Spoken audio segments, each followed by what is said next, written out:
عادل صاحب آپ کی طرف آؤں گی. جس طرح سے آپ گفتگو سن رہے تھے اور یہ کہا جا رہا تھا ان کی جانب سے کہ 2015 میں جو IPP معاہدے جو لگائے گئے سب سے زیادہ جو نقصان ہے اس کا پاکستان کو ہوا, تو پھر یہ کیا فارمولا ہے جس طرح سے جہاں سے سستی بجلی ملے لے لے, حکومت کیوں اس طرف کیوں نہیں جاتی ہے؟ دیکھیں, سب سے پہلے تو یہ جو بحث شروع ہو چکی ہے کہ یہ جو بڑا ظلم ہو گیا, IPPs لگائے گئے اور اس وقت واقعی جو ایک عام صارف پس کے رہ گیا ہے, ہماری انڈسٹری تباہ ہو کے رہ گئی ہے. لیکن اس معاملے کو ٹوٹیلٹی میں دیکھنا ہوگا. ایسا نہیں تھا کہ جو حسن بھی پہلے بات کر رہے تھے کہ جی 2015 میں جو پریڈکٹ کیا گیا کہ ہماری اگلے 10 سال میں جو پیداواری جو اس کی جو پروڈکشن ہے اور جو اس کی ڈیمانڈ ہے وہ یہاں تک چلی جائے گی, وہ 40,000 کراس کر جائے گی. یہ بات درست تھی. مسئلہ کیا تھا؟ ہماری پلاننگ غلط تھی, ہماری ایگزیکیوشن غلط تھی. پلاننگ اور ایگزیکیوشن اس طرح سے غلط تھی کہ دیکھیں, ہمارے ملک میں انڈسٹری آنی تھی.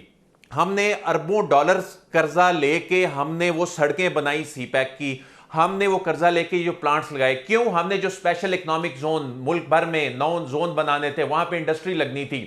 وہ انڈسٹری تو ہم لگا نہیں سکے. ہم اس پہ چین کے بھی کنسرن تھے. ہم نے اپنا کام نہیں کیا. ہم نے پلاننگ بھی پور کی, ہم نے ایگزیکیوشن بھی پور کی. اس کے بعد ہم نے جس طرح سے انڈسٹری لگانی تھی, یہ تمام بجلی وہاں جانی تھی. اس وقت کے اعداد و شمار پہ میں نظر دوڑاؤں تو یہ بڑا الارمنگ ہے. اس وقت آپ کو نیپرا کی دستاویزات بتاتی ہیں کہ آپ کا جو ڈومیسٹک صارف ہے وہ 89% ہے, اور آپ کی انڈسٹریل یوز کی کتنی بجلی ہے؟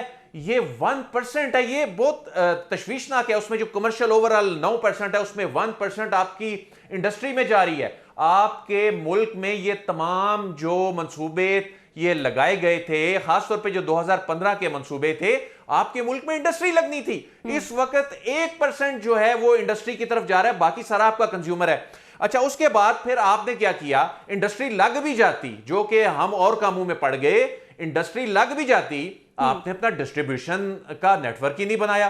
آپ نے ڈسٹریبیوشن کے نیٹ ورک پہ انویسٹ نہیں کیا. آپ پاور جنریشن کی طرف جاتے رہے کیونکہ ہماری پلاننگ پور تھی. اب اس وقت کی صورتحال یہ ہے کہ 24,000 میگا واٹ کا آپ کا سسٹم ہے, 45,000 میگا واٹ کی آپ پیمنٹس کر رہے ہیں. آپ کے ملک میں اس وقت آپ انڈسٹریلائزیشن میں چلے بھی جائیں, آپ کا بہت بڑا صارف تو اس وقت جو ہے, وہ جو میکسیمم کو ہم ٹچ بھی کرتے ہیں, وہ آپ کا گھریلو صارف ہے.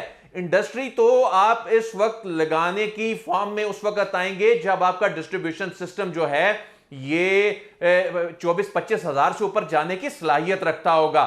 لیکن ستم ظریفی یہ ہے کہ جو یہ ناکام پلانرز تھے اور یہ منصوبہ ساز اور اس کے بعد یہ ایگزیکیوشن کرنے والے تھے, ستم ظریفی یہ ہے کہ ابھی بھی معاملات وہی چلا رہے ہیں, اسی طرح سے چلا رہے ہیں, حکومتوں میں بیٹھے ہوئے, بیوروکریسی میں بیٹھے ہوئے. آگے کا مسئلہ یہ ہے, دیکھیں آگے کا مسئلہ کیا ہے. آگے کا مسئلہ یہ ہے کہ اب جو ری نیگوسیشن جو ہے اس میں بہت سے مسائل ہیں. دیکھیں, چین ہمارا دوست ہے, اس کے ساتھ انگیجمنٹ کرنی پڑے گی, بہت ایشوز ہیں. لیکن جو ارشد عباسی صاحب کہہ رہے تھے, جو آپ کے اپنے جو گیس کے پاور پلانٹس ہیں, جو آپ سرکار ان کو لے کر چل رہی ہے, وہاں پر کیا مسئلہ ہے؟ کیوں نہیں حکومت آ کر بتاتی کلیئرٹی سے کہ جو سرکار پاور پلانٹس چلا رہی ہے, وہ جو معاہدے ہوئے ہیں وہ آخر کس سے معاہدے ہوئے ہیں, اس کے پیچھے کون ہے؟ کیوں اس معاملے پہ بات نہیں ہوتی؟ جو کام حکومت کی اپنے کرنے والے ہیں, آپ سیدھا جاتے ہیں چائنا پہ. آپ پہلے اپنے آپ کو تو ٹھیک کر لیں, وہ جو پرائیویٹ انویسٹر آپ کے ملک میں بیٹھا ہوا کروڑوں روپے وہ جو بٹور رہا ہے, آپ اس کے ساتھ آپ نے کب بات کی ہے؟ آپ نے تو اس کے ساتھ بات ہی نہیں کی. تو ہم ابھی ٹھیک ہے عادل صاحب, آپ کا پوائنٹ آ چکا ہے.